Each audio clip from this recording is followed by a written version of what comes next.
नरहरी झिरवाळांना राष्ट्रवादी पक्षाकडून अभय. कथित व्हिडिओ प्रकरणी झिरवाळांचा राजीनामा घेणार नाही. दरवेळी आरोप झाल्यास राजीनामा घेणं योग्य नाही. पक्षातील वरिष्ठांची भूमिका, सूत्रांची माहिती. व्हिडिओ व्हायरल झाल्यानंतर नरहरी झिरवाळांचा मला फोन, 2 ते 4 व्हिडिओ जोडून चुकीच्या पद्धतीने व्हिडिओ बनवल्याचाही आरोप करत चौकशीची मागणी. व्हिडिओमध्ये सत्यता असल्यास योग्य ती कारवाई होईल. मुख्यमंत्री फडणवीसांचं भाष्य. राज्यामध्ये इंधन टंचाईच्या भीतीने पेट्रोल पंपावर वाहनधारकांच्या लांबच लांब रांगा.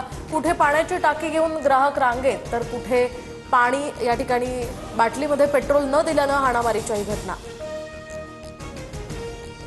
अफवांमुळे पेट्रोल पंपांवर रांगा लावू नका. इतर देशांमध्ये शटडाऊन सारखी स्थिती, मात्र भारतात उत्तम मॅनेजमेंट. लॉकडाऊन लागण्याच्या अफवा पसरवणाऱ्यांवर फौजदारी गुन्हे दाखल होणार.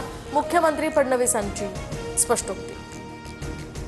कोंदू अशोक खरात प्रकरणामध्ये पीडितांना आम्ही पूर्ण संरक्षण दिलंय. अजूनही काही तक्रारी दाखल होण्याची शक्यता, मात्र महिलांचे व्हिडिओ व्हायरल करून गोपनीयता भंग करणाऱ्यांवर फौजदारी कारवाई होणार.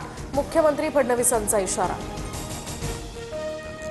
सुषमा अंधारेंनी चाकणकर, केसरकर, अतुल सावे, हेमंत गोडसेंचे खरात सोबतचे फोटो दाखवले. रुपाली चाकणकर आणि केसरकरांच्या संशयास्पद उपस्थितीवर सुषमा अंधारे आक्रमक.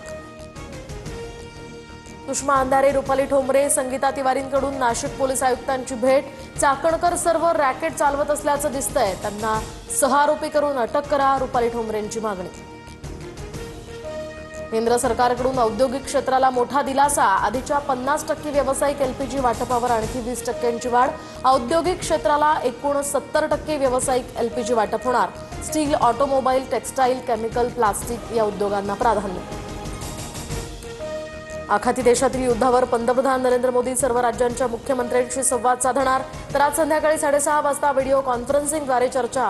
तेल, गॅस, खतं आणि अन्य जीवनावश्यक वस्तूंसंदर्भात चर्चा होणार. अकोला जिल्ह्यामध्ये तापमानाचा पारा हा 41 अंशांच्या वर. वाढत्या उकाड्यामुळे नागरिक हैराण. प्रशासनाकडून काळजी घेण्याचे निर्देश.